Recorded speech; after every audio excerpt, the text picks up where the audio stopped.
যেভাবে অপমান করা হচ্ছে, তাহলে আমার মেয়েটাকে বাইরে কি করে বিয়ে দেব?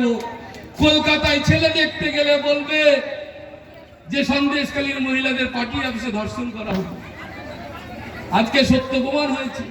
সত্য কোনোদিন চাপা থাকে না, কারণ সেই সত্য গঙ্গাধর কালের দলিত ঘরে, অফিস ঘরে আমরা প্রকাশ পেয়েছি। আপনারা দেখালাম ভিডিও এবং তার বাড়িতে। তো সেই সঙ্গে বলি আপনাদের, যে মায়েদের অসম্মান করেছেন তারা আজকের প্রতিবাদ জানিয়েছেন। আমরা আমাদের লক্ষ্মীর ভান্ডারে সম্মান দিয়েছি, লক্ষ্মী রূপে সম্মান দিয়েছি।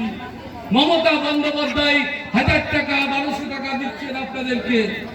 আমি শুধু আজকে দাঁড়িয়ে বলবো, সন্ধে হয়ে গেছে বুঝতে পারছি, আপনাদের নৌকায় করে যেতে হবে, খেয়া পেরোতে হবে বা দূরে যেতে হবে।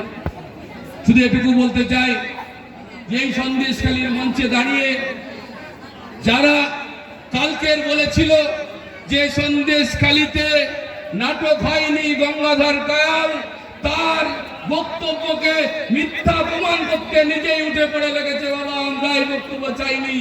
আপনি নিজে বলেছেন সত্যটা মানুষ মেনে নিয়েছে। আপনিও, আপনাকে পুরস্কার করা উচিত যে আপনি সন্দেশখালীর সত্যটা বাইরে বেরিয়েছে। আমি কালকের বলছিল, যদি ভারতবর্ষে কোনো পুরস্কার থাকে সত্য বলার জন্য, তাহলে গঙ্গাধর কায়ালকে আমরা যদি প্রধানমন্ত্রী বসাতে পারে ইন্ডিয়া জোটে, তাহলে গঙ্গাধর কায়ালকে আমরা পুরস্কৃত করব। যদি পুরস্কার করতে পারি তবেই এই সত্যের প্রমাণ হবে। যাই হোক, আপনাদেরকে সবাইকে বলি যে আজকে দাঁড়িয়ে সন্দেশখালীর মাটিতে তৃণমূল কংগ্রেস শক্ত।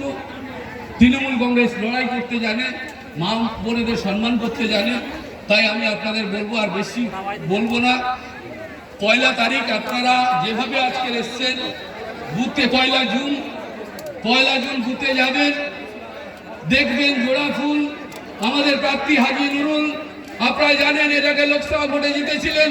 তিনি সন্দেশখালীর আইলা বিধ্বস্ত মানুষের পাশে দাঁড়িয়ে